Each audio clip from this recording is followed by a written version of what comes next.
Ночи, точнее, хочу продолжить или не продолжить, а начать следующий прямой эфир и посвятить следующий прямой эфир некромагии. Правда, без предупреждения, но ничего страшного. Сколько соберется народу, столько и будет. И стольким вопросам и буду рада. Итак, некромагия от слова некро, что означает смерть, умерший. Не смерть, а умерший, мир мертвых, мертвый. Вообще все называли, привет, Яна, некромантия. Но я сказала, что это, скорее всего, некромагия. И после я стала замечать, что и другие начали это называть некромагией, потому что некромагия, она ближе, как бы по звучанию, вот это вот название, ближе к этому ремеслу. Некромагов в сфере магии ненавидят и боятся. Считают их фанатиками своей работы, считают их чрезмерными фанатиками. Здравствуйте. И отчасти их боятся и ненавидят.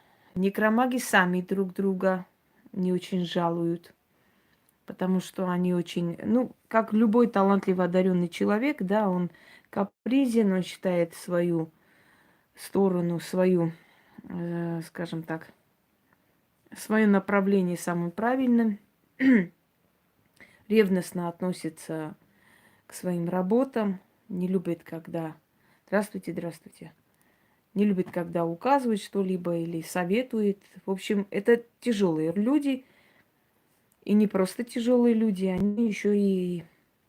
У них еще энергетика очень сильная и очень тяжелая. И люди, которые работают с силами, знаете, с подобными силами, да, с мертвыми силами, мертвым миром, кладбищем и так далее, а это настолько опасные явления, что любого маломальски слабого человека могут поглотить,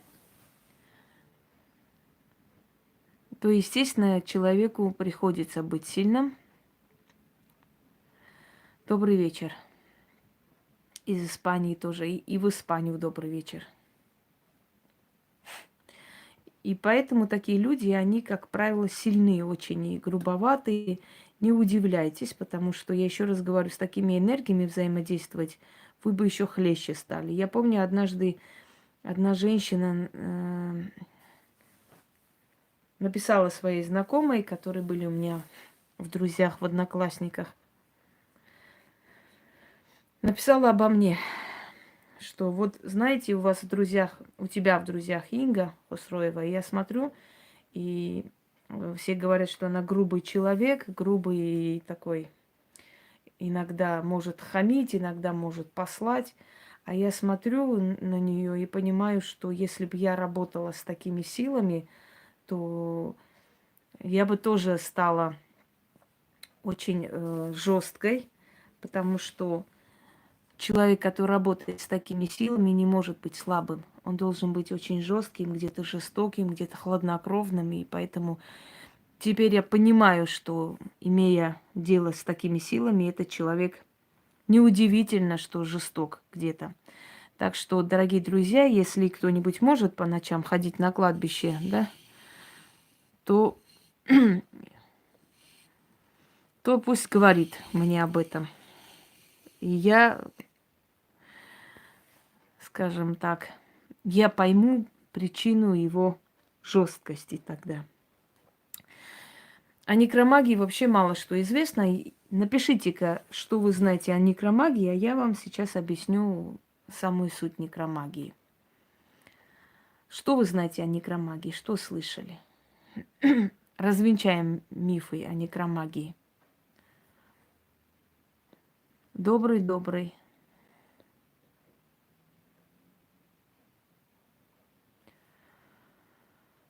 С трупами, с мертвыми. Так, дальше. Работа с трупами. Ну вот вы даете. Работа с трупами это Ну, и эти патологоанатомы работают. Только Вуду, магия мертвой энергии это больше подходит. Но энергия мертвой не бывает, энергия всегда живая, да? С энергией умерших. Доброй ночи. Ну, еще. Да, некропатологоанатомы. Знаете, выходит после работы вечером патологоанатом и его друг-гинеколог. Этот патологоанатом идет и говорит: друг мой, смотри, люди и живые, все живые. А гинеколог говорит: и одни лица, лица, какое счастье.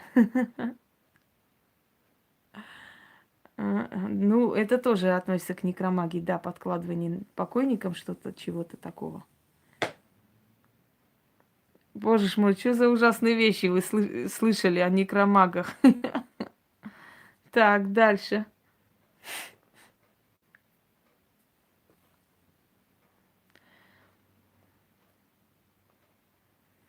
Доброй ночи. Это все, что вы знаете о некромагии.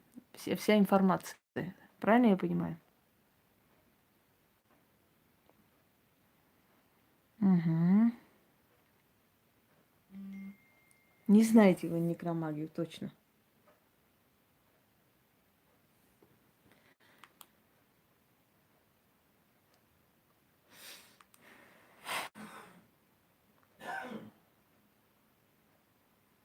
Еще раз почитаю пока.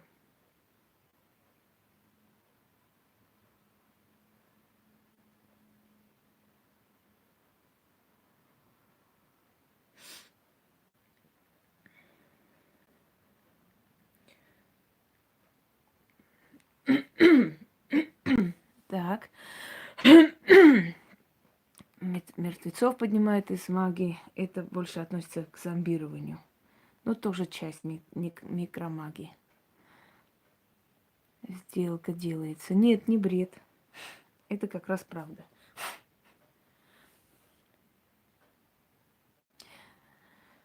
Ай, давайте начнем. Итак, дорогие друзья, некромагия – работа с миром мертвых, или с мертвыми, или с их душами. Некромагия делится на две категории. Условно делится, конечно, не на самом деле, а условно делится на две категории. Значит, первая категория – это светлая некромагия, вторая категория – темная некромагия. К светлой некромагии относится то, что делается ради мертвых, ради умерших. И светлой некромагией в основном занимается религия. Еще раз говорю, условное разделение. К светлой некромагии относятся молитва за усопшего, провождение его в последний путь, ради усопшего проведения всяких ритуалов, обрядов, всяких поминальных вечеринок там, да, ну, например, в церкви поминают, в исламе нету такого, там больше отводят, хоронят, молятся за него напоследок и отпускают его в последний путь. Значит, всевозможные традиции, которые относятся к памяти. Светлой некромагией занимаемся мы все. Мы все поминаем усопших. Мы все, нет, не бежите вперед паровоза, извиняюсь, там не только порчи и проклятия. Светлой некромагией занимаемся мы все, потому что мы все поминаем усопших, мы все идем на кладбище, мы все ставим свечи или относим туда цветы, или идем на общие мероприятия, или участвуем 9 мая, да, там возле могил неизвестного солдата, или возле вечного огня. Мы все несем, скажем, фотографии своих дедов, там традиция вечный полк, да, насколько я помню. То есть светлая некромагия – это все, что делается для мертвой души. Это все, что делается для его памяти. Это все эти отпевания, отправления на мир иной, эти все панихиды, которые производятся. Это все вот эти последние провождения пути. Это все благословения в честь него. Это, да, бессмертный полк. Это все принесение в жертву там на его могиле, это цветы, это доброй ночи, это спиртные напитки, это, скажем, благовония, свечи, это хранение их фотографий дома, это возле фотографии ставить свечу, окуривать, ставить, значит, зажигать благовония, масла и прочее. Это все относится к светлой некромагии. Светлая некромагия – это все то, что делается во имя души, во имя его памяти, во имя его освобождения. Я уже перечислила. Этим занимается религия, этим занимаемся мы все вместе, когда мы поминаем усопших, каждый в своей традиции, в своих обычаях, обрядах, но это все некромагия относится, то есть все делается во имя, ради и в память о мертвом ушедшем человеке. Родной он, близкий он, неважно, но в любом случае. Точно так же и вечеринки, которые организуют, например, в память о таком-то человеке. Все эти дни памяти жертв, там определенных, скажем, тоже геноцидов, гонений, репрессий памяти жертв. Это становление памятников, это зажигание вечного огня, это стихи, рассказы, это поклоны, это благодарности солдатам за то, что они отдали Отечеству свою жизнь и прочее. Все это относится к светлой некромагии. То есть все делается для памяти и для дани уважения памяти человека. Но в то же самое время это не работа с мертвым миром. Это просто наши посылы, просто то, что мы делаем, то, что мы можем сделать для мертвого мира. И не более того. Извиняюсь, говорила 100 раз не звонить, но мне звонят. Мне звонить не нужно, мне напишите на WhatsApp, SMS. Так.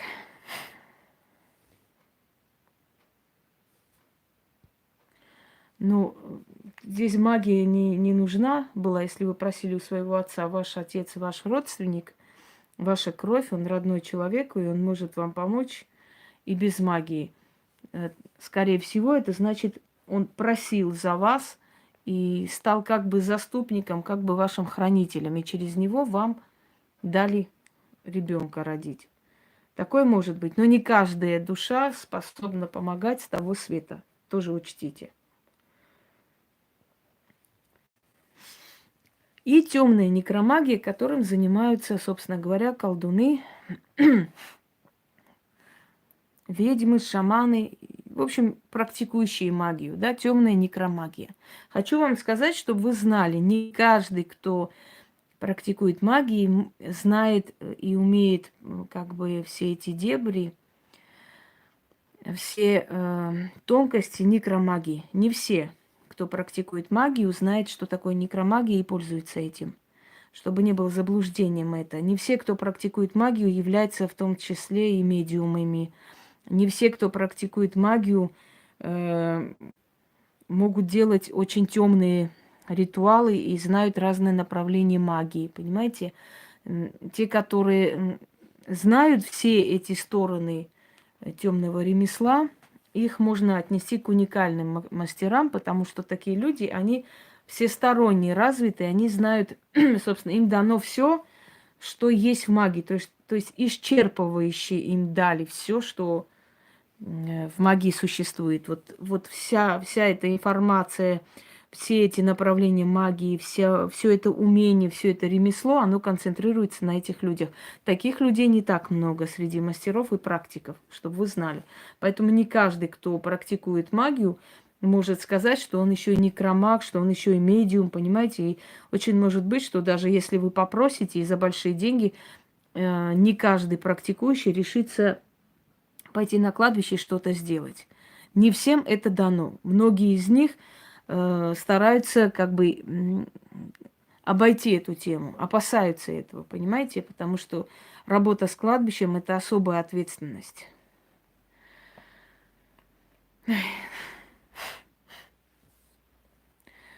Ради бога, давайте вот эти рабы Божьи и так далее здесь не будете писать. Я не отношусь к рабам Божьим, и у меня нет абсолютно никакого желания о рабах Божьих говорить. Я не считаю, что человек должен быть чьим-то рабом, даже Божьим. Будьте добры. Я к таким темам по-другому как бы отношусь. Я об этом много раз говорила, рассказывала. У нас рабы Божьи неинтересны, извините, пожалуйста. Рабы, они пускай рабствуют себе на здоровье. Я сейчас, в данный момент, тема не для рабов, для свободных людей. А рабы остались в Древнеримской империи. Пойдемте далее. Темная сторона некромагии. Темная сторона некромагии – это взаимодействие с миром мертвых. Это подчинение душ мертвых. Это, скажем так,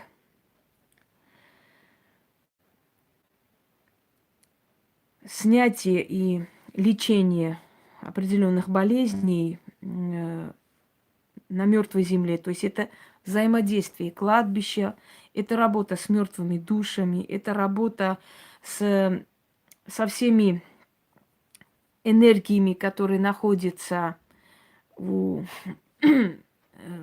энергиями, которые есть на кладбище, то есть кладбищенские энергии, все, что остается, доброй ночи, все, что остается после умерших и так далее. Сейчас я вам подразделяю и говорю поэтапно. Некромагия очень такой тяжелый и очень опасный, скажем, опасный момент, да, опасная часть магии. Поэтому к некромагии нужно относиться очень осторожно и с большой опаской и думать много раз. Еще раз говорю, те, которые 2 книги прочитали и пошли сразу на кладбище заниматься некромагией, обязательно похватят там подселенца и обязательно за это расплатятся. Поэтому, прежде чем идти туда, нужно к этому быть готовым. Нужно не один год изучать этот предмет магии, не один год готовиться к этому. Сразу туда, кто бежит, потом может очень, очень страшно за это расплатиться. Сожгите волосы, больше ничего, что вы сделаете.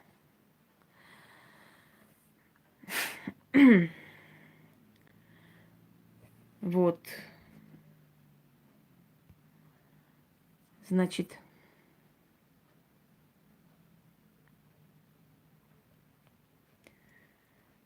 пойдемте далее. Пока пишете, хорошо. Итак, включает в себя некромагия что?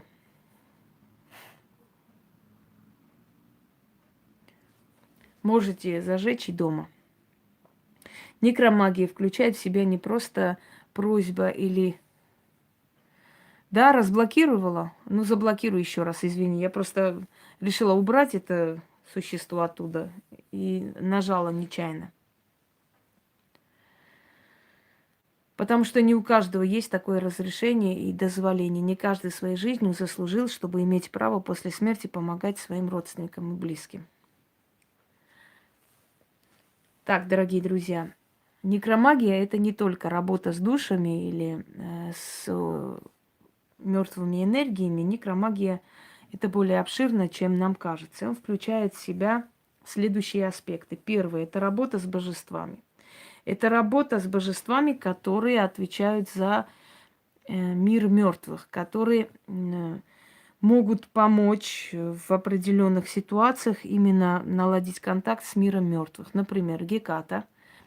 Геката, которая взаимодействует с миром мертвых. В ее свите очень много неупокоенных душ.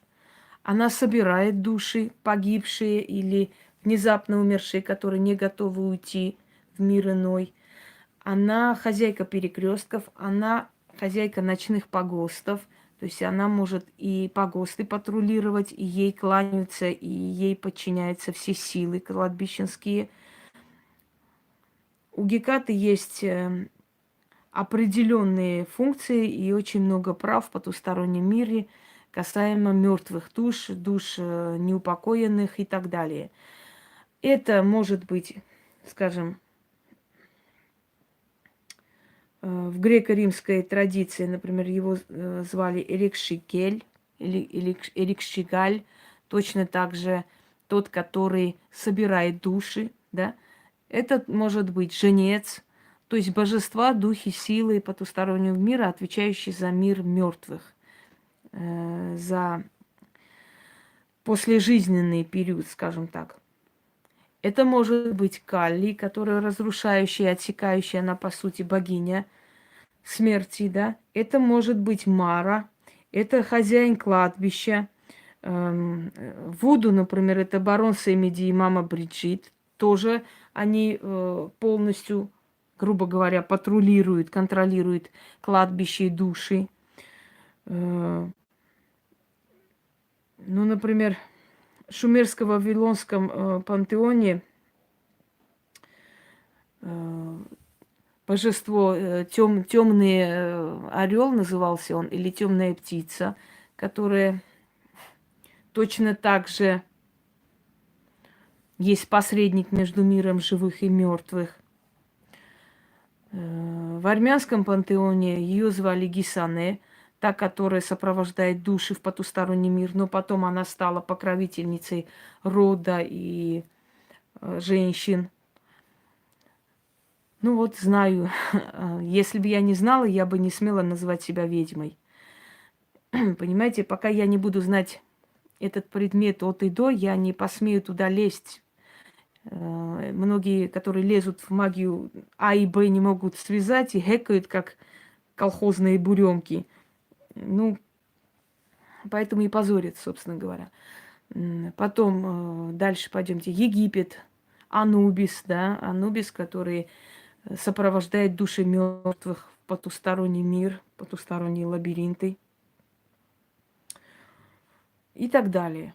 То есть первый этап некромагии – это работа с божествами. Божествами, силами, духами некротической стороны магии, то есть мира мертвых. Те духи, боги, силы мира мертвых, через которых мертвые имеют право прийти в этот мир и помочь нам, и подчиниться, и так далее.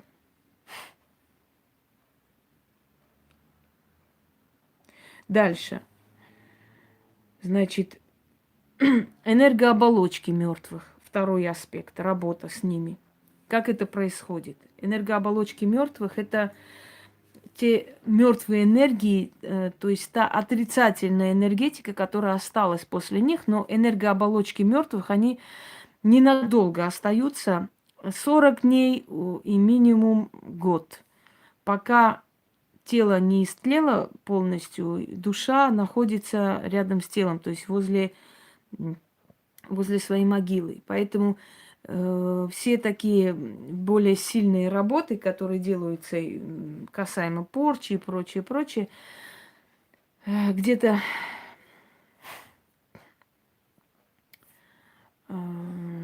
значит, 40 дней. Да, я тоже не поняла, что такое Люси. Может, Луис – это свет, а Люси не знаю.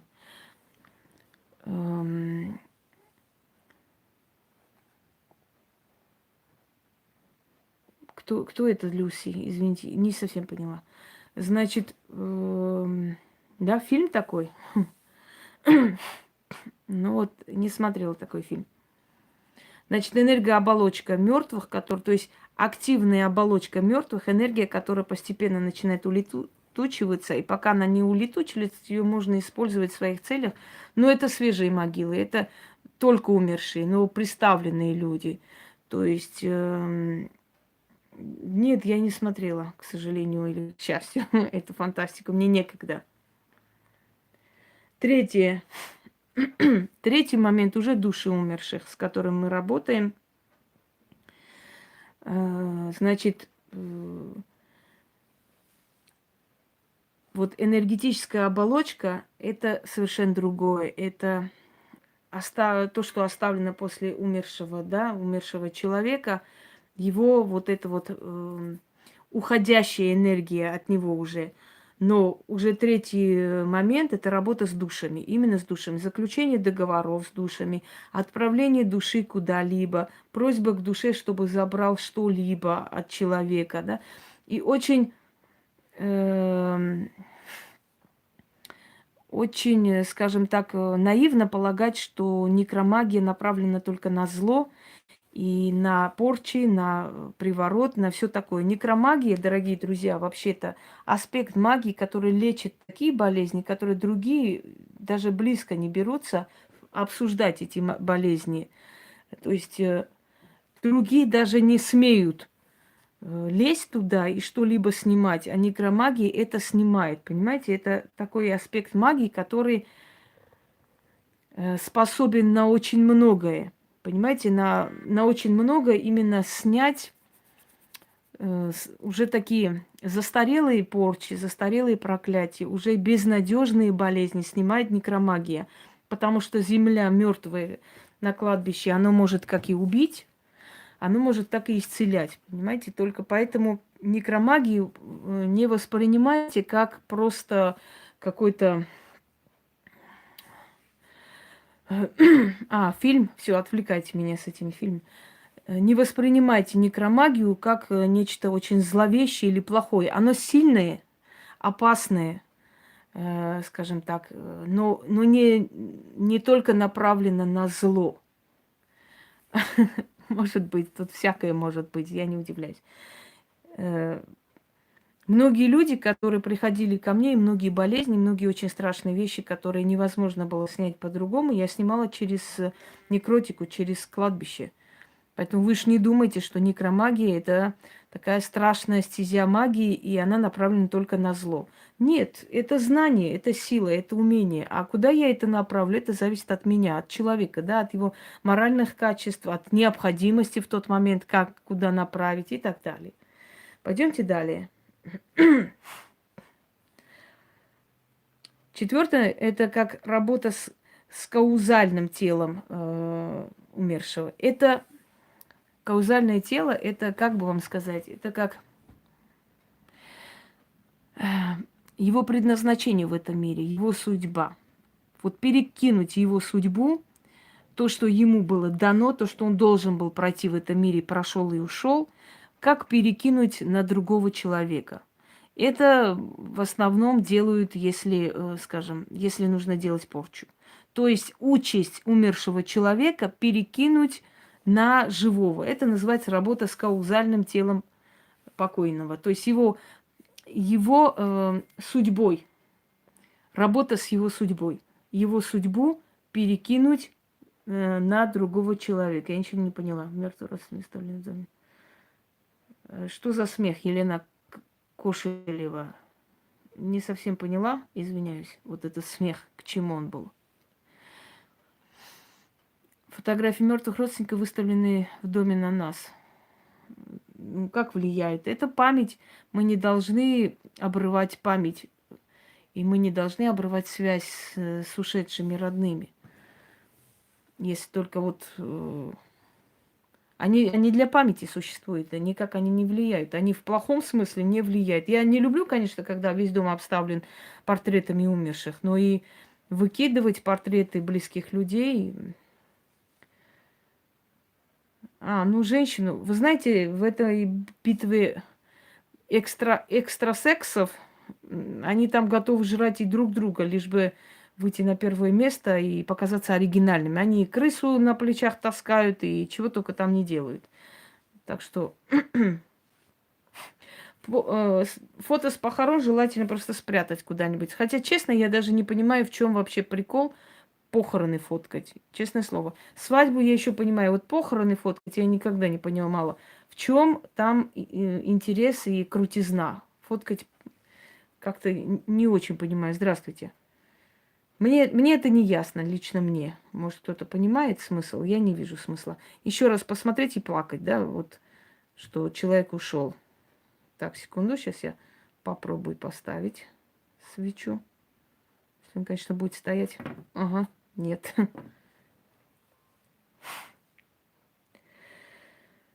Пятое. Работа с с физическими телами умерших. Это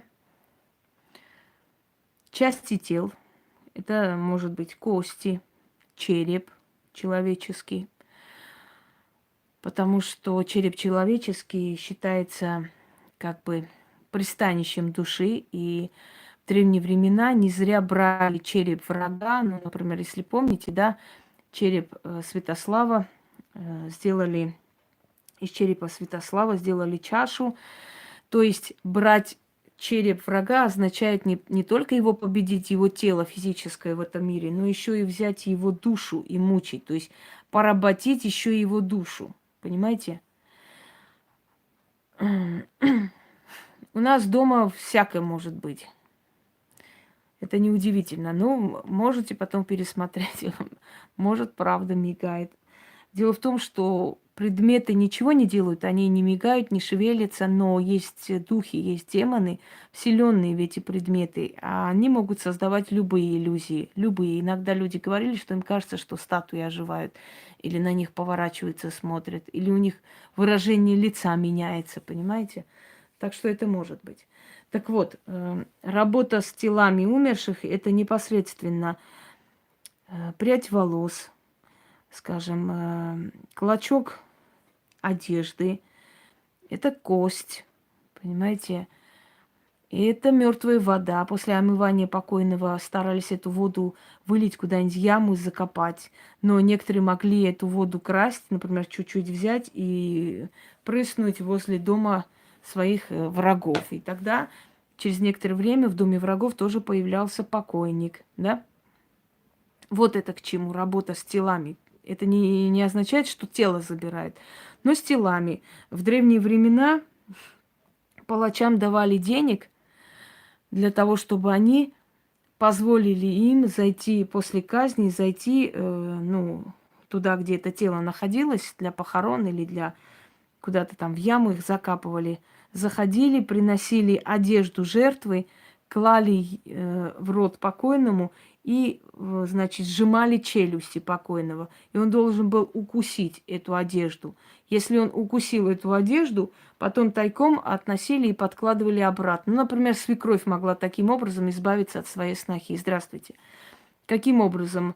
Новую одежду там подарить, вот таким образом попросить ведьму отнести, чтобы покойник укусил эту одежду, прикусил, да, а потом отнести, например, и подарить ей, и сказать, чтобы она непременно завтра одела эту одежду и пришла к ней на чай, например, в этой вот одежде, потому что эта одежда очень красивая, она хочет ее в ней видеть. И стоило человеку один раз эту одежду надеть, через некоторое время она болела, хилела и очень быстро уходила на тот свет. Вот это называется работа с телами покойных, чтобы вы поняли, что означает тело с телом покойного, да? Некоторые говорят, что оживление, зомбирование людей и так далее. Но хочу вам сказать, что зомбирование людей, оно немножко далеко от некромагии, оно больше к травничеству относится, потому что я вам сейчас объясню, почему. Откройте мой ролик «Зомби» и посмотрите. Там подробно сказано, что это пришло из африканского культа. Вообще зомби – это верховный бог вуду. Создатель означает. А вот поскольку человек созданный другим человеком, как бы, да, вот поэтому его называли зомби, создатель. Тот, который создал другого человека так, как он хотел. То есть он подчинил его волю себе.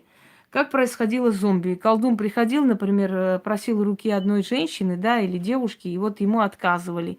И он потом обижался, либо он там чем-то угощал ее, либо говорят, что пускал такие отравленные стрелы, после чего там женщина, например, подумала, что чем-то там поранилась, не обращала внимания, и к вечеру она падала и умирала. Но на самом деле это был очень глубокий сон, вызванный определенными травами. И колдун там дежурил возле кладбища. Как только похоронная процессия отходила, он быстро выкапывал ее, забирал к себе домой. То есть обратно посыпал землю, забирал к себе домой и определенными травами подчинял своей воле. То есть он полностью ее подчинял своей воле. Такие случаи были, и англичане еще в XIX веке зафиксировали, писали, что Был случай, когда женщина, которую считали умершей, через 20 лет ее узнал брат в какой-то плантации колдуна. И там было очень много людей, которых считали умершими. Они там работали у этого колдуна. И родственники пришли, их забрали домой, но они никого не помнили, ничего не знали. После того, да, ничего не понимали, никого не помнили и очень быстро умерли, потому что их жизненная сила иссякла. Вот это есть, скажем так, работа именно с зомби. Это более объясняется, чем оживление мертвого тела. В мертвое тело некоторые спрашивают, возможно ли в мертвое тело кого-либо поселить, то есть и заставить работать. Сейчас, секунду, прочитаю. Да, да. Невозможно, если тело умерло, дорогие друзья, невозможно туда никого вселять.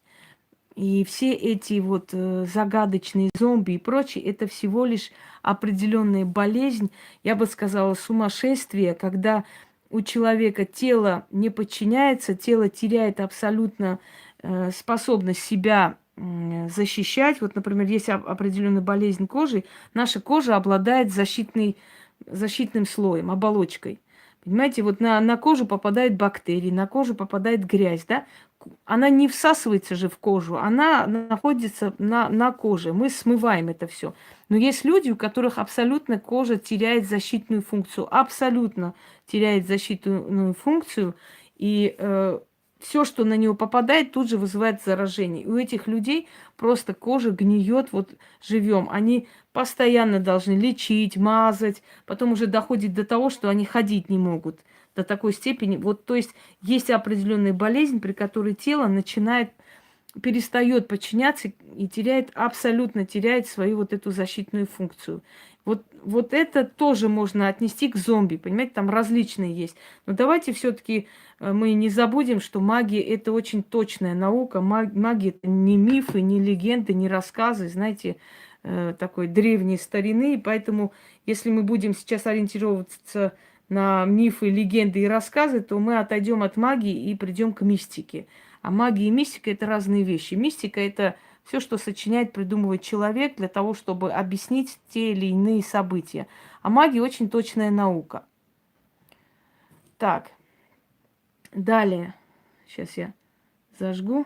Что у нас сегодня тема некромантия или некромагия. И постоянно свечи падают. К чему бы это? Значит, следующее. Эфирные тела мертвых. Эфирные тела мертвых – это вот сейчас извиняюсь, те незначительные, скажем, в смысле болезни, не совсем поняла. Это незначительные, но еще имеющие какую-то силу, да, исходящие такие слабые пока волны, слабые энергии, которые исходят после смерти от человека, но которые тоже могут быть вовлечены в эту работу. А про кожу? Нет, я имею в виду, что вот именно описание зомби, это люди, которые полуразложенные, это некая болезнь, которая существовала в Африке, когда тело человека не имело абсолютно никакой защиты и начинало гнить живем. То есть человек сходил с ума от этого состояния, он уже был сам не свой, и тело переставало вообще подчиняться, тело жило вроде бы своей жизнью, скажем так, да.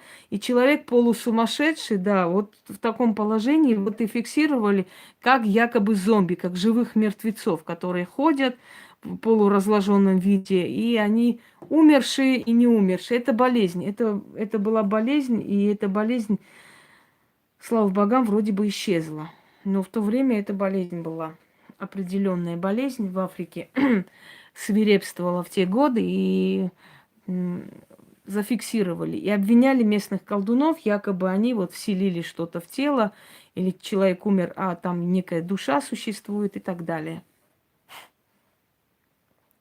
Не пропустила же. Значит, работа с двойником умерших. Дорогие друзья, в древние времена или зеркальный двойник называли. Что это такое?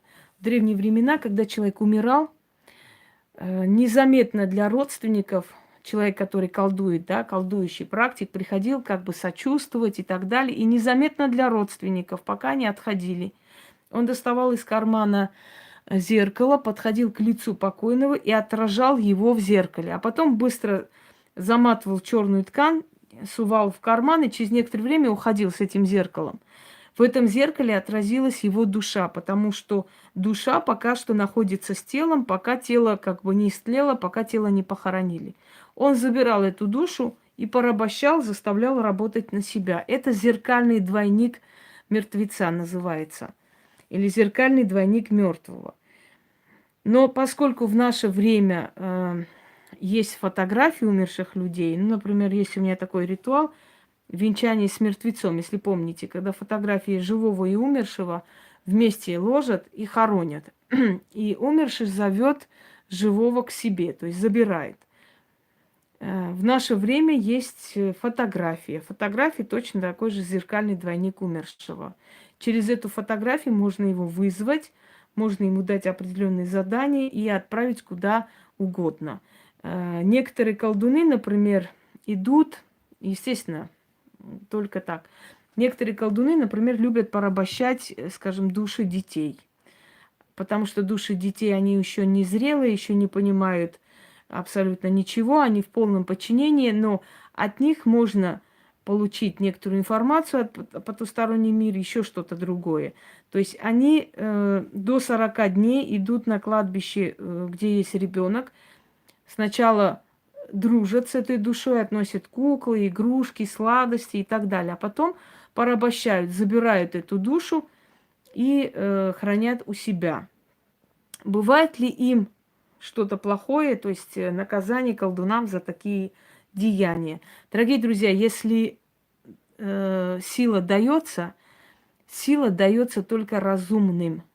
Поверьте мне, сила не дается глупым людям, сила не дается завистливым людям, сила не дается тупым личностям, понимаете? Это не издевательство над душой. Забирается душа через некоторое время, когда эта душа исполняет то, что попросили, его отпускают. Это не издевательство. Там нет ни мучений, ни издевательств. Это на время просить душу забрать для определенной работы.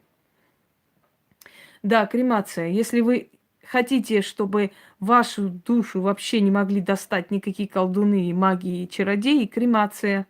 Я вам говорю на полном серьезе. Очень тяжело забрать душу у кремированного человека. Очень тяжело достать эту душу. Очень тяжело заставить душу работать на себя, освобожденную душу.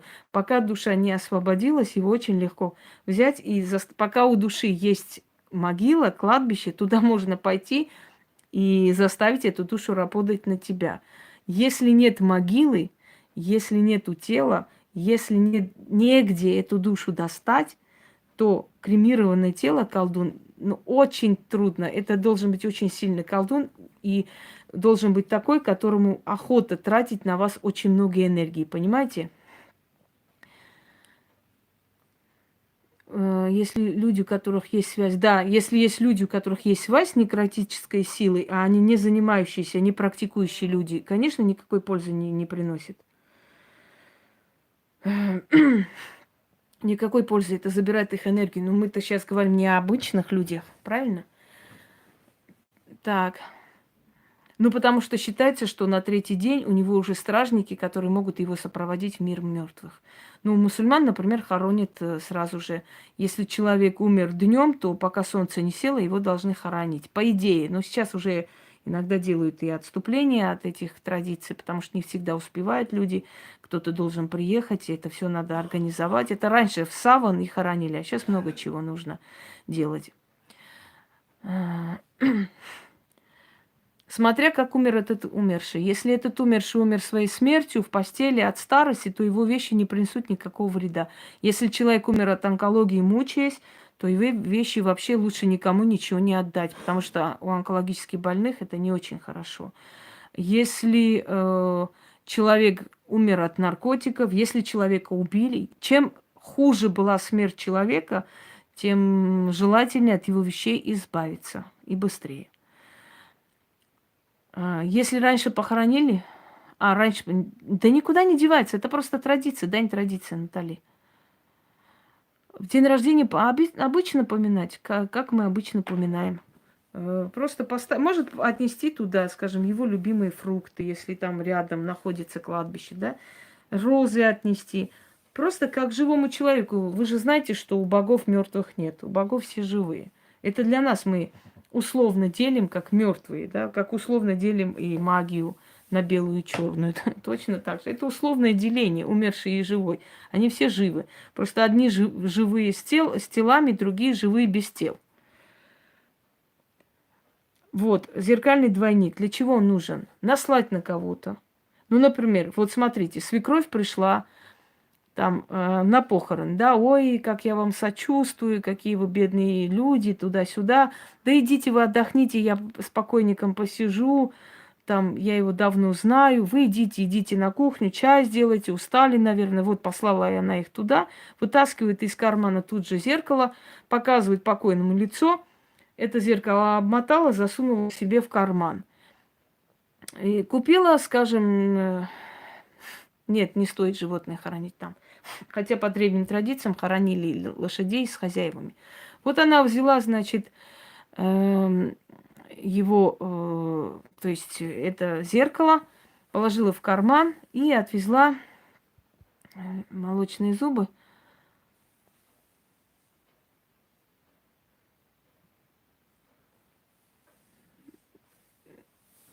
Ну, зачем закопать? Ну, можно и закапывать, можно нет. В принципе, от них. Лишь бы не в могилу. Куда закопала? В могилу? А в землю можно, только не могилу.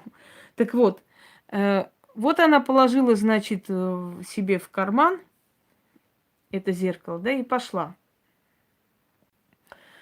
И дарит своей снохе, скажем, косметичку.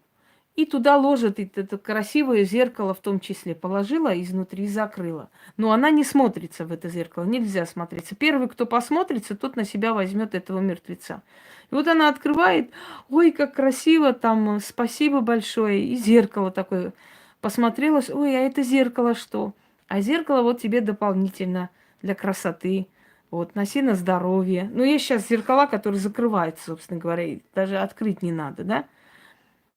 Все, можно сказать, что она взяла на себя вот эту силу покойного. Через некоторое время она начнет страшно болеть, если не умрет. Вот это и означает зеркальный двойник покойного, дорогие друзья. Про самоубийц отдельно поговорим, пока что некромагии. Это очень долгая тема про самоубийц. Дальше. Работа с тенями покойного. Это тоже некромагия, дорогие друзья.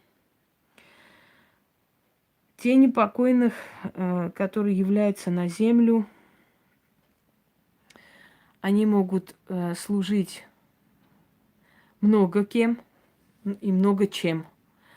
В разных ситуациях, в разных работах тени покойных могут принести помощь человеку, например, умирающему. Вот, например, если у человека болезнь сердечная, да, или онкология, все что угодно, с тенью покойника можно это снять. Тень от крестов покойника можно это снять.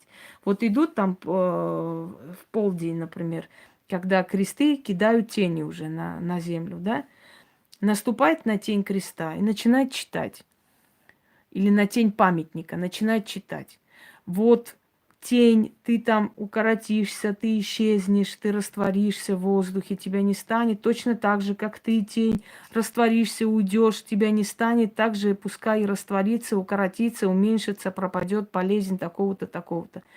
Вот работа тень от, скажем, от креста или от памятника покойного. Но есть еще и вызов специально, вызов тени покойного. Вызов тени покойного, который забирает болезнь у человека на себя и уносит в мир теней.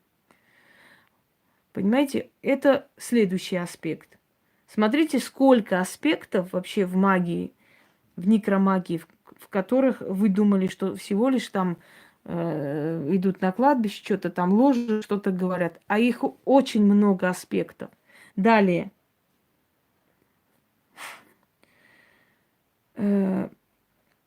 Работа имитации.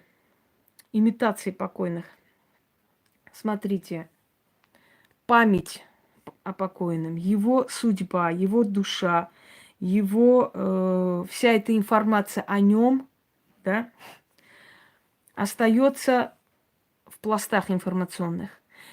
Вы как бы имитация это как воссоздать его и внедрить в некое другое существо. То есть все, что есть о покойнике, вся эта информация внедрить в некую сущность. Вот вся его судьба, вся его трагедия, все, что он пережил в своей жизни, вызвать как фантом.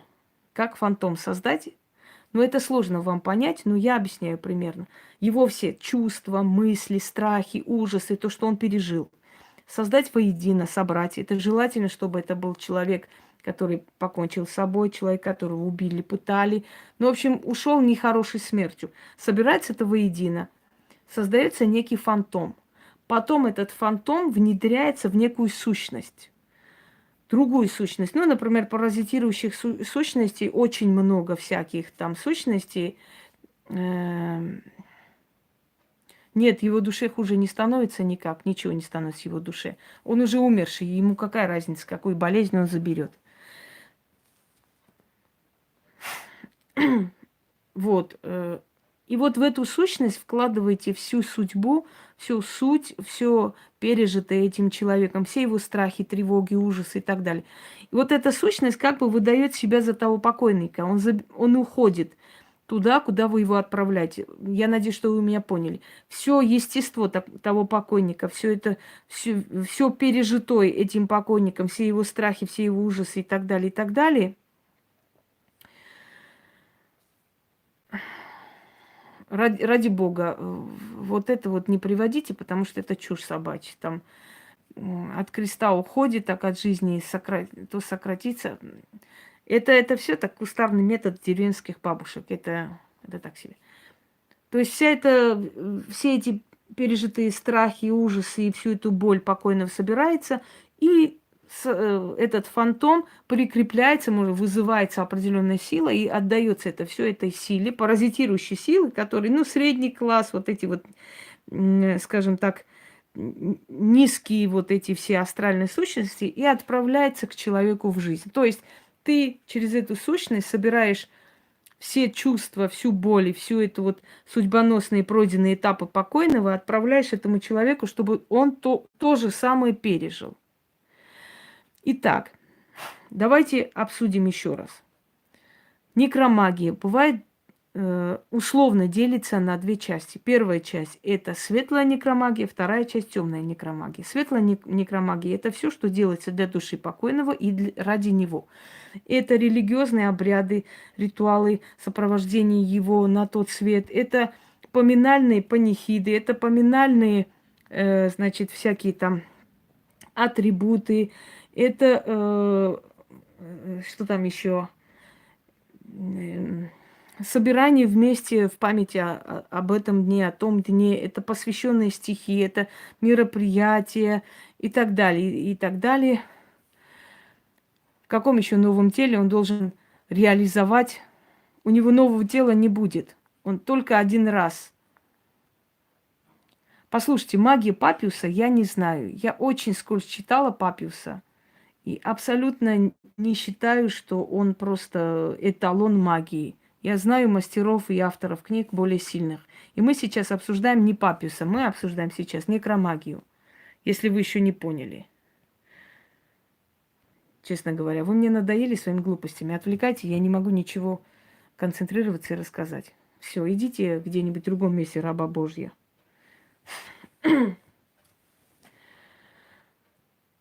Так.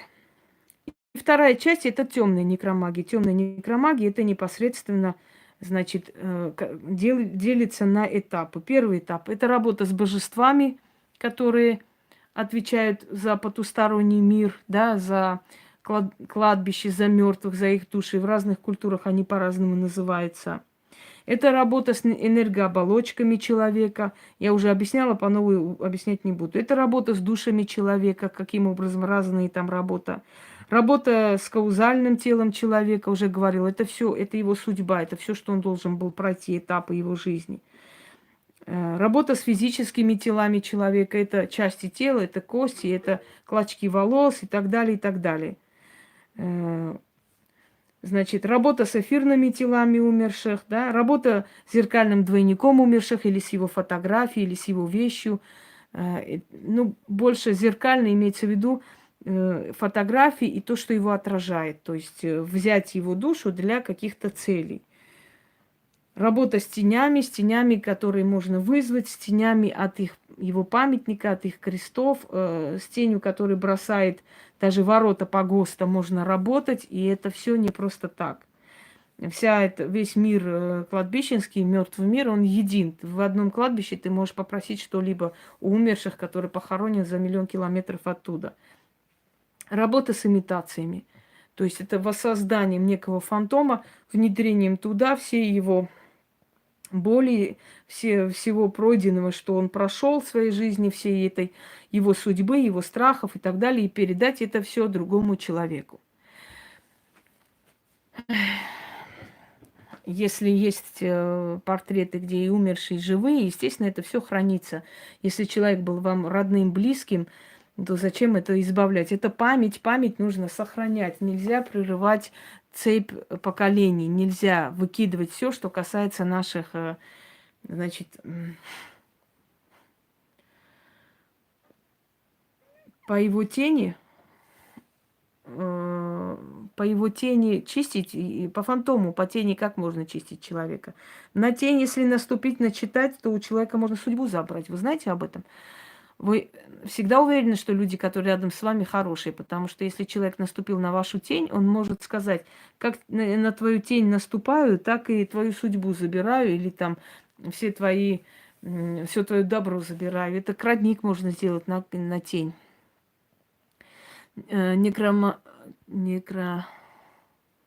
Некрономикон, все я поняла. А что там рассказывать? Это было составлено по рассказам восточных мудрецов, философов, где-то добавлено. Вы знаете, я бы не сказала, что в этой книге очень бесценные знания, потому что истинно некроманикон, он не сохранен. Это перерождение, это где-то воссоздано по новой. Точно так же, как магрибское колдовство, которое, вот эти книги о магрибских колдунах очень мало дают информацию. Много воды. Я бы сказала, очень много воды. Могут ли души умерших навредить работникам кладбища ритуально? Конечно, могут. Такие люди должны оберег носить с собой или читать постоянно. Могут, потому что они соприкасаются с миром мертвых чаще, чем другие. Могут те, которые постоянно проходят через кладбище на свою работу и обратно, тоже могут навредить себе. Через кладбище вообще нежелательно дороги открывать. Но вот как видите, некоторым все равно и на колясках едут через кладбище и ни о чем не думают. Могут ли умершие навредить? Есть, да, про это видео. Остались ли у вас вопросы насчет некромагии? Если да, то я вам отвечу.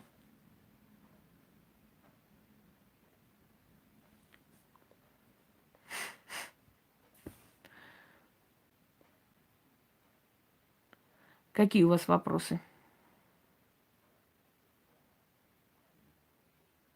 Да, если они еще и пьяные, то у них тем более полностью уходит вот эта вот защита. Потому что защита, да, через кладбище есть, вот здесь есть все кладбища в городах, посреди кладбища дорога. А что рассказать о медиумах? О медиумах есть отдельный раздел. Не всегда шепоток помогает. А все эти заспиртованные части, ты знаешь, я не знаю, как заспиртованные части, но это, наверное, больше алхимики, чем колдуны, потому что у колдунов сушеные части животных. Считается, что каждое животное обладает определенной силой. Каждое животное есть проводник в какой-то мир потусторонний. Например, змея, да, если шкура змеи, змея как посредник между людьми и духами. И поэтому как к чему? К тому, что там колючки растут. Вот к чему это. Ни к чему это. Это растение, которое просто растет, паразитирующее растение. Так вот, сушеные, например, еще раз говорю, выползок змеи хранится для того, чтобы снять страхи, убрать, значит, патологоанатомы уже давным-давно, основное количество патологоанатомов алкоголики, потому что они, во-первых, трезво не могут на это все смотреть, и, во-вторых, у них есть страх, и они действительно поврежденные. У основного количества патологоанатомов вообще нет ни личной жизни, ничего, на которых действует некромагия, на порчу, болезнь. Ну вот, честно, вы написали такую вообще ересь. Есть ли люди, на которых, не действует некромагия? Нет таких людей. Если сделать, обязательно подействует. Между кладбищем, хоть они не по заборам, это одно кладбище. И все едут, да, едут. Едут, и есть кладбище, ну вот Хованское кладбище, например, для того, чтобы добраться до определенной могилы, нужно ехать на машине. Они едут на машине, набирают на себя эту всю черную энергетику, потом удивляются, почему где-то машина разбилась. Ну, как быть?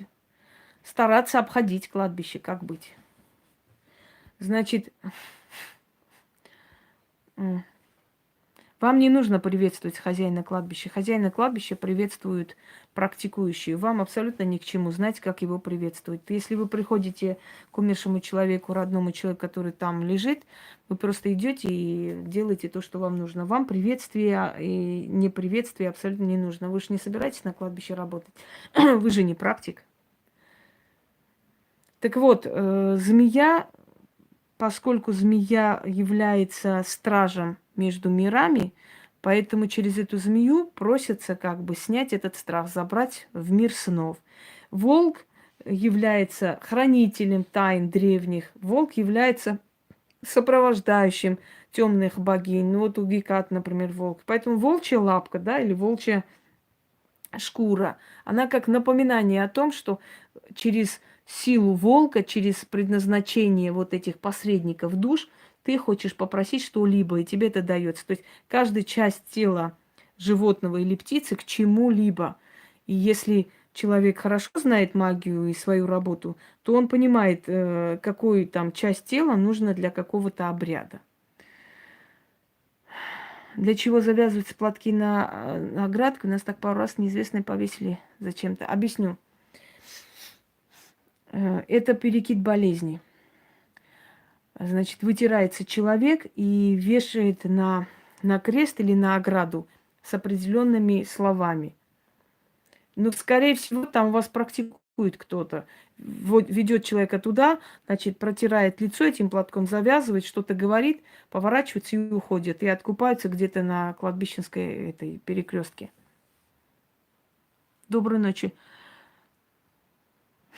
Почему ощущаете тепло? Тепло – это энергия, сейчас скажу вам, как правильно сказать, согласие. Вот мы когда идем на кладбище, и мне нужно найти активную могилу, например, одноименную, вот я нашла.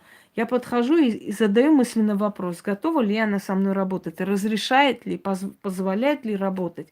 Иногда вот руки подносишь, веет холодом, могильным холодом, прям таким колючим, и лицо начинает болеть от холода, вот колет, как иглы. Ты понимаешь, что покойная душа не согласна, она не хочет этого, ей это не нравится. Ты отходишь. А когда веет теплом, это радость. Это радость души, что ты пришла. Это определенная энергетическая радость. Иногда кажется, что окутывает вас просто со всех сторон. Да, если возле кладбища жить и никак себя не защищать, а многие, которые живут возле кладбища, интересуются, узнают, и они должны себя защищать. Это не шутки на самом деле, это энергия, это территория мертвых. И очень могут быть, что дети постоянно будут болеть и могут больными рождаться, потому что мертвые тянут силу, жизненную силу. А вот волчьи части тела, да, вот гениталии, хотел тут раз сказать, но как-то так неудобно. Это для приворота. Измельчается или на него начитывается, подкидывается. Да, люди ходят как в музей, и в Пер-Лашез ходят как в музей в Париже, потому что там очень красиво сделано, сделаны такие ангелы, такие красивые. Ну, там даже можно, знаете, как по этим, скажем, надгробиям понять, какие люди жили в то время, их тип, их типаж, лица и так далее, потому что в то время делали очень дорогие из мрамора, из гранита, прямо лежащем состоянии там женщин, мужчин. То есть можно даже по этим памятникам понять, какие тогда были атрибуты, какие тогда были постельное, какое белье было в моде, какие кружева, вот и идут. Кресты на обочинах дорог как память.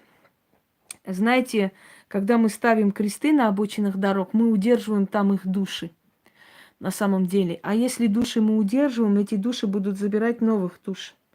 Чем больше мы будем о них там ставить, тут ставить как память, вот если вы замечали, там, где разбились люди, да, постоянно кто-то разбивается еще.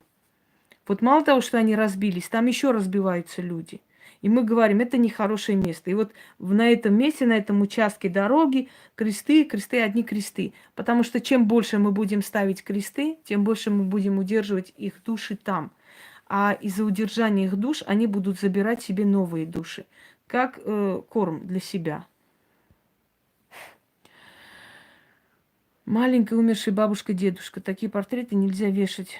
А почему? Вешать не стоит особо, потому что это умершие люди. А хранить можно, потому что это родные. На кладбище. Вы знаете как? Это смотря какая традиция. Есть традиция, например, у езидов есть традиция, они едят с мертвыми. У армян тоже есть такая традиция на Пасху подниматься. Правда, у армян разных регионов мира, скажем так, различные традиции, да? Ну вот столько знания, вот. И едят, когда на кладбище, согласно своей традиции, они говорят как бы, что для нас умершие всегда живые, мы с ними едим. То есть мы считаем, что они с нами, мы их за один стол сажаем и с ними кушаем. То есть не прерывается цепь поколений, вот эта вот связь, да. Именно вот эта традиция как усиливает связь поколений и связь с душами умерших, как бы показывая, что мы всегда под защитой этих душ, душ своих родных и близких. Но это согласно традиции. У каждого народа своя традиция. Ты не сможешь, как бы вам объяснить, это не всегда опасно там есть. Но если подбирать, я имею в виду, если мертвому принесли подбирать, это нехорошо. Это свое поколение можешь обречь на безденежье и на бедность. Дальше. Если поставили угощение для душ родных, свечку, и от свечи загорелось печенье или тарелка, это что-то плохое? Да нет, это не плохое. Это можно даже сказать, что жертва принята. Что, может быть, душа ушедшая дает понять, что она довольна. Сжигали раньше вообще мертвым, когда приносили, сжигали. Они не ставили, они просто зажигали эту еду, как бы отдавая ему этот аромат. Потому что души, духи, вообще потусторонние силы, они питаются, как вам сказать, питаются ароматом еды, запахом. Так. Не знаю, что еще там было сказано.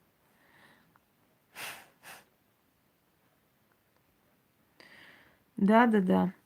Что во время похорон нельзя навещать другие могилы родственников. Это правда? Да. Родственник обижается. Вы его хороните, это его день. Ну, это не смертельно, он ничего плохого не сделает, но желательно этого не делать. Да камеры у меня во время таких тем вообще, я когда про джинов говорю, у меня вообще лампочки лопаются абсолютно везде и всюду. У меня там такое творится какое-то непонятное состояние. Так, это очень близко. Какие обереги должны быть? Я как-нибудь сниму об этом, это долгий вопрос. Нужно начитывать, нужно себя от них беречь.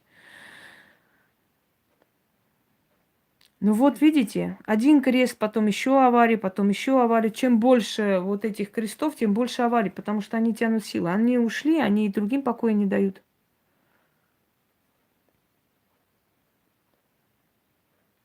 Да, можно и дома. Можно и дома.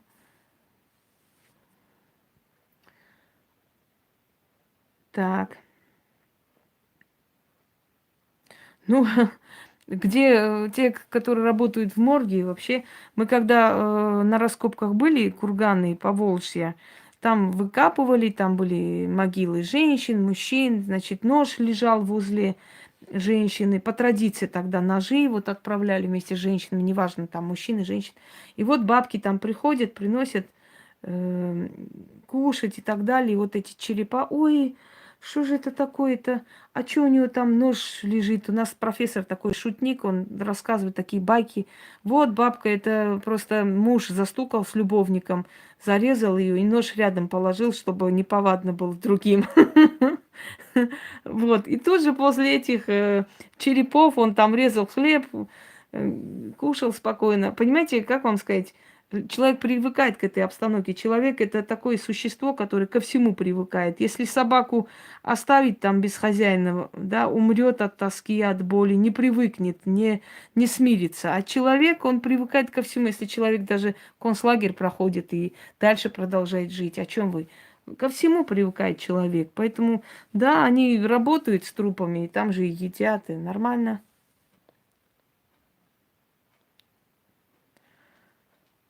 М, Очень хочется посещать могилу. Но посещайте, если хотите, если вас тянет туда. Перед смертью моей мамы не было пульса и давления. Понизилось до нуля. Но я с моей еще долго разговаривала, прощалась. Пульс, пульс и давление упало. Может быть, душа еще в теле, тело уже умирает, а душа еще есть, еще живая. Может быть. Никакие слова специально не написаны, как помянуть. Есть у меня ритуал, называется родовое древо. Можете провести. Можно ли бросать платки умершему в могилу, чтобы забрал слезы? Слезы не знаю, но вас точно заберет, если вы свой платок туда кинете. Комментарий в вашу защиту начали писать гадости в моих личных видео, обзывать меня матом. Кто это, не знаю.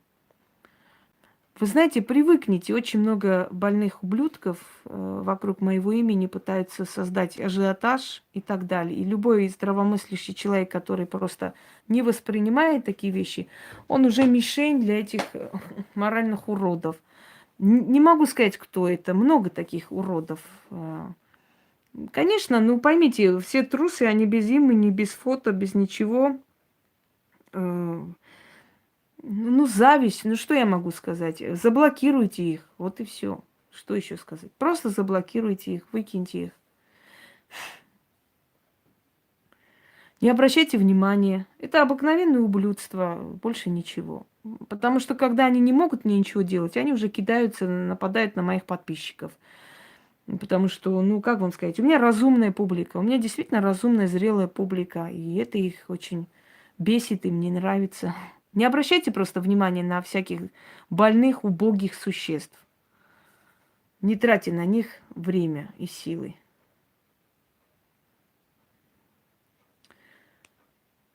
Очень фанатела. Постоянно у нее в главном экране. Это плохо вообще-то. Вообще-то плохо покойных ставить на экраны. Нехорошо.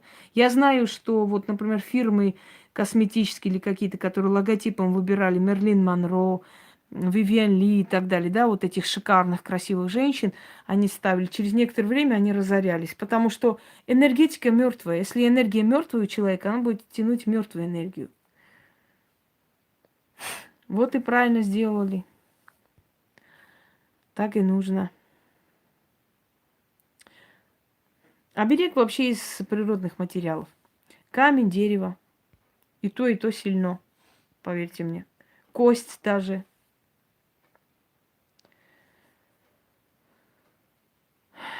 Вообще-то этих детей, которых хранят в этих растворах, этим детям не дают упокоиться. Любой человек должен быть похоронен. И Ленин должен быть похоронен, чтобы закончилось бедствие в России. Я вам серьезно говорю. С его похоронами очень многое в России изменится. Его душа, она очень сильная, очень сильный эгрегор. И он как бы не находит покоя. Пока тело есть, душа не может освободиться. Но это даже не черный пиар, это тупость просто с их стороны. Это тупость со стороны этих людей, понимаете? Это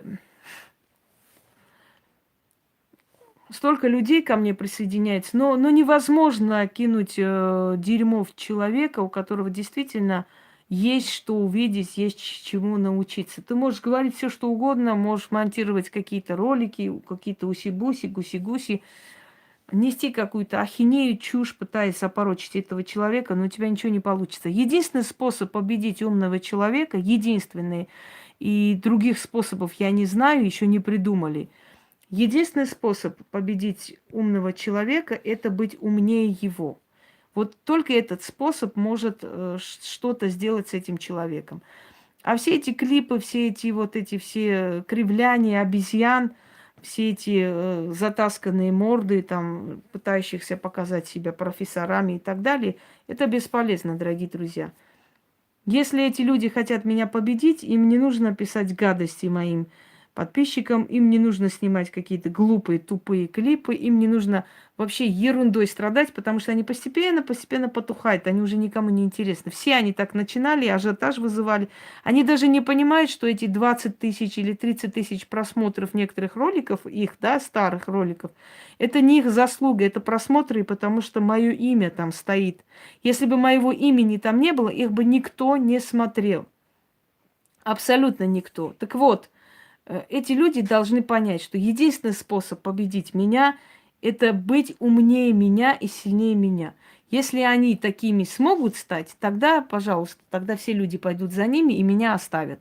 Но пока что у них нет этих мозгов и этих знаний, и этой души, и всего этого, да, что есть у меня, ну просто это, ну, бесполезный труд с их стороны. Я так считаю, что они тупые.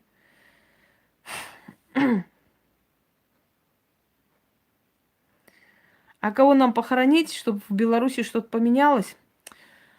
Да, я тоже думаю, батьку вам хоронить пора.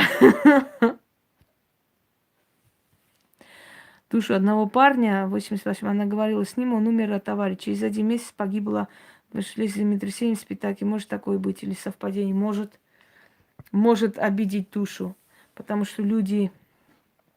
Да, я тоже думаю, что кому-то выгодно. Я вам расскажу один случай. Может, кто-то смотрел эту передачу, может, нет. Когда выкопали могилу Тамерлана для того, чтобы воссоздать его лицо, в общем, реконструировать и так далее. И местные жители негодовали. Пришли мужчины, пришли там старики. На Украине, по-моему, много кого надо будет хоронить. Целое поле надо похоронить. Вот пришли люди со старинными книгами, где было написано, что тот, кто тронет могилу Тамерлана, выпустит наружу злой дух войны, и будет через 4 дня война. И ученые, естественно, атеистические ученые советского времени, сталинского времени, на это все не обратили внимания. Значит, не обратили на это все внимание, выкопали Тамерлана. И через 4 дня, значит, Германия напала на Советский Союз. 4 года длилась война. После, с большим трудом, через Жукова, через других представителей Политбюро попросили захоронить обратно Тамерлана. И когда Тамерлана захоронили, через 4 дня вошедшие наши войска в Берлин объявили капитуляцию Германии. Вот верьте, не верьте, совпадение или нет, но это факт истории. Дальше что? Всесоюзные. Помните, когда говорили, кто там был хороший, а вот Сталин был хороший? Нет, не был хороший. А Берия хороший был? Нет. А Хрущев? Ну, Хрущев средний. А вот Брежнев? А Брежнев ничего.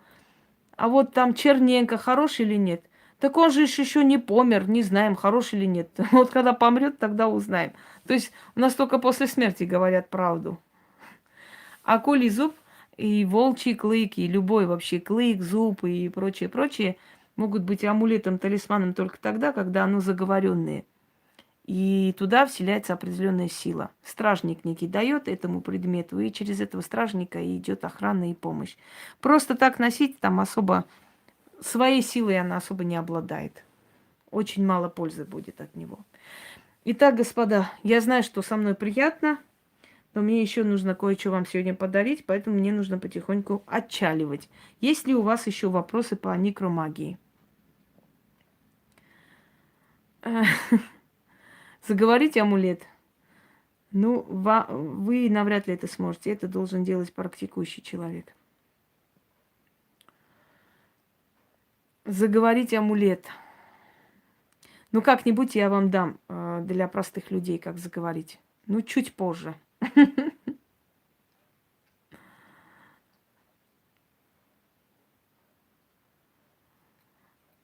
Я еще раз говорю, без того, как заговорить, усилить, он бесполезен. Напомните как-нибудь и дам и заговорить амулет. Но я же не исчерпывающий, скажем так.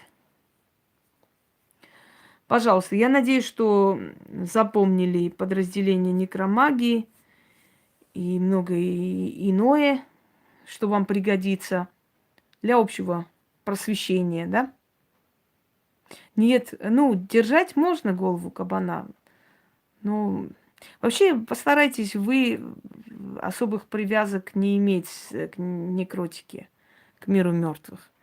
Можно для красоты и вешают, и чучело хранят, ну, нежелательно. Да, чучело еще ладно. Нежелательно, но раз уж есть оно у вас, куда его девать, пускай будет красиво. Все, всем спокойной ночи. А я пошла работать, товарищи. Ой, спасибо. Меня уже короновали. Мало того, что я дочь вора коронованного, так меня еще и короновали по-другому. Я вдвойне коронована теперь. Вы хотите, чтобы моих этих торкнул инсульт? Они ж так стараются каждый день под 50 роликов монтируют. И не лень же сидеть это монтировать. Это знаете, сколько сил надо потратить, чтобы это монтировать? Вот ей-богу, просто, ну вот бездельник. И как мой дед говорил, вот на все согласны, лишь бы не работать. Как он говорил про актеров и певцов, говорит, вот на все согласны, и петь, и плясать, лишь бы не работать. Теперь эти товарищи, ну вот готовы сутками там какую-то хренотень снимать, лишь бы не работать. Их работа, их счастье, их смысл жизни – это я. Я и еще раз я. А если вам какую-нибудь гадость пишут на странице, не обращайте внимания, дорогие люди, не обращайте. Просто считайте, что это больные люди. Больные, тронутые умом, завистью, никчемностью, опущенностью люди. Потому что люди, которые самодостаточны, они занимаются... Да, они хотят моим именем популярности набрать. Они даже не понимают, что эти 20-30 тысяч просмотров было не из-за свиноматки полясной, а потому что это мое имя там, понимаете? Вот Инга Хосроева написано, и посмотрели 20 тысяч человек. Им должно быть обидно. Когда они хрюкают друг друга, там, поздравляют с днем рождения, никто не смотрит. А вот когда они пишут о том, что там Инга Хосроева или что-нибудь еще, да, касаемо моего имени, то смотрят 20-30 тысяч человек, потому что это мое имя. Я на их месте просто поняла бы это, и мне было бы обидно, что мое хрюканье никому не интересно, а вот когда я Хосроева пишу, вот столько народу приходит, смотрят. Были бы у них мозги, они бы поняли это.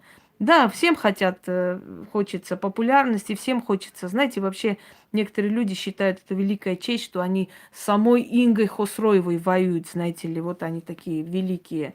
Ну, много таких желающих воевать было. Вон Янусик, Минусик слились куда-то, что-то с ними стало, хрен его знает, живы они, сдохли они. Сколько же их было?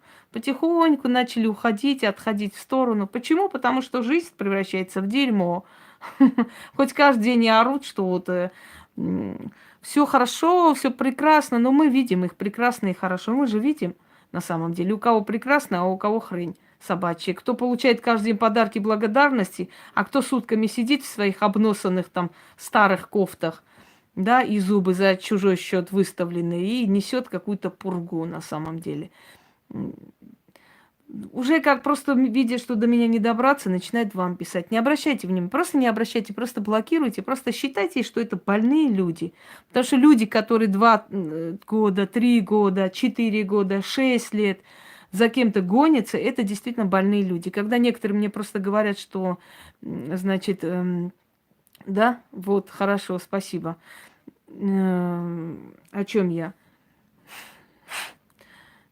Все, я забыла.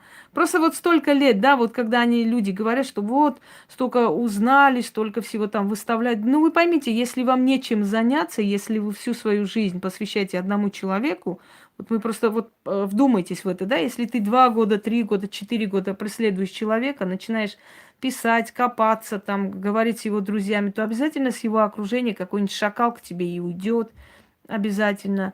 Этот шакал какие-нибудь сведения предоставит, этот шакал какие-нибудь переписки тебе покажет. Понимаете, если заняться жизнью человека, вот прям всецело посвятить себя тому, чтобы за человеком ходить и за человеком следить, и его жизнью жить, то рано или поздно, ну, какие-нибудь письма узнаешь, ну, полностью ты же посвящаешь себе этому человеку, конечно, что-нибудь выплывет.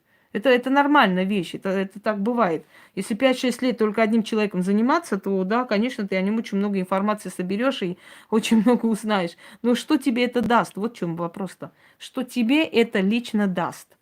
Поэтому мы смотрим, вот, пожалуйста, деградирующие вот эти личности, ту же Тонечку. Тонечка со мной уже 4 года с лишним воюет. Посмотрите на ее жизнь и на мою жизнь, пожалуйста. Я как-то не вижу, что у Тонечки там какие-то очень интересные есть ролики, очень много познаний. Я как-то не вижу у нее подарков с разных стран, да. Я как-то у нее не вижу кольца, подаренные ей за 80 тысяч. Я что-то этого всего не вижу. Вот так интересно просто. И самое интересное, что преследуют ты они меня, они я их. О чем это говорит? Это говорит о том, что они неинтересные люди, чтобы их преследовать. Интересно-то я. Вот и все. То есть я на их месте поняла бы, я бы на их месте просто поняла бы, что это их унижает, понимаете? Но они не понимают, они этого не осознают, что если они за мной гонятся, значит, интересно я, значит, я чего-то из себя представляю. Да, актриса погорелого театра с картавым языком. Клеопатра. Жена Гнея Помпея. Ну, правда, Клеопатра не была женой Помпея, ну да ладно.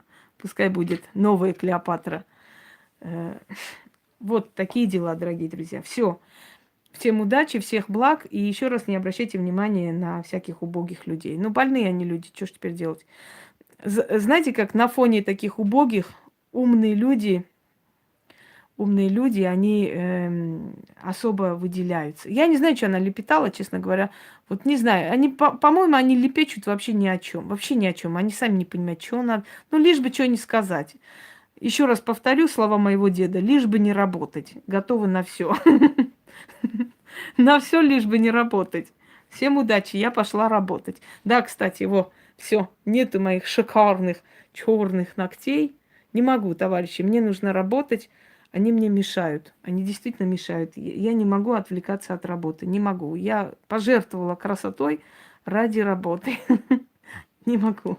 Потому что когда у тебя красивые ногти, то ты стараешься беречь их и поменьше использовать, понимаешь?